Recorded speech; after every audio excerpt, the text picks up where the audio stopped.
Clerk will designate the amendment. Amendment number 2, printed in House Report number 114-177, offered by Mr. Rush of Illinois. Pursuant to House Resolution 333, the gentleman from Illinois, Mr. Rush, and a member opposed each will control 5 minutes. The chair now recognizes the gentleman from Illinois. I want to thank you, Mr. Speaker. Mr. Speaker, the legislation before us, which I prefer to call the Just Say No bill, would effectively give governors the power to opt out of the federal requirements of the EPA's proposed Clean Power Plan if they decide that complying with the plan would have an adverse effect on either rates or reliability.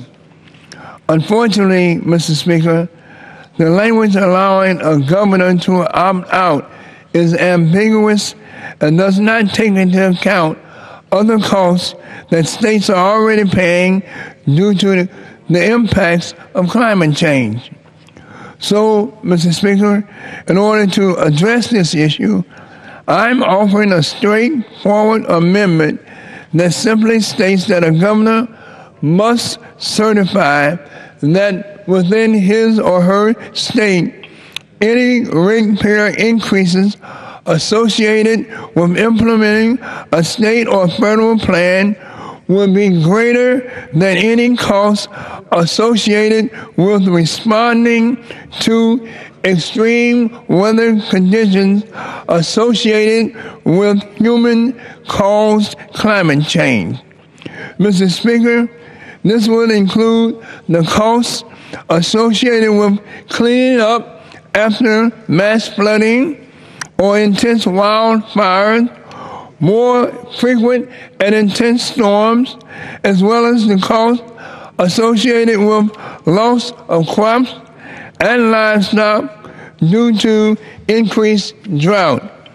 Mr. Speaker, as any state that has had to deal with the aftermath of any of these destructive extreme weather events can attest, Americans are already shouldering the cost of climate change, and these costs are getting worse and worse.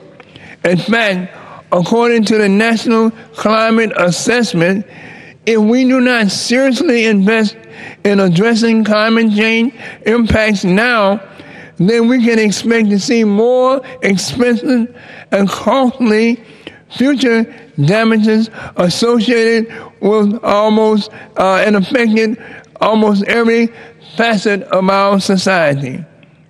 From negative health impacts to stressing our infrastructure and water system, to harming our national security, up and to including hurting our overall long-term economic growth.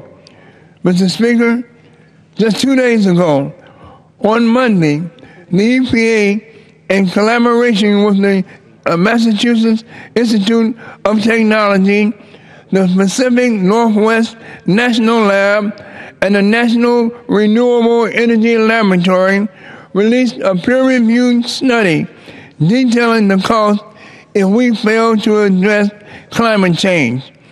This report stated that failure to act could cost 12,000 lives from extreme temperatures and 57,000 lives from poor air quality in the year 2100, as well as cost the country hundreds of billions of dollars each and every year.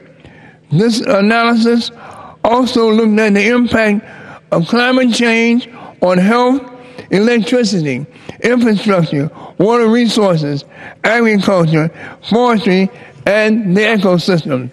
It found that if we acted to reduce emissions, we could avert loss of life, reduce the number of droughts and floods, and save up to $34 billion in power system costs in the year 2050 alone.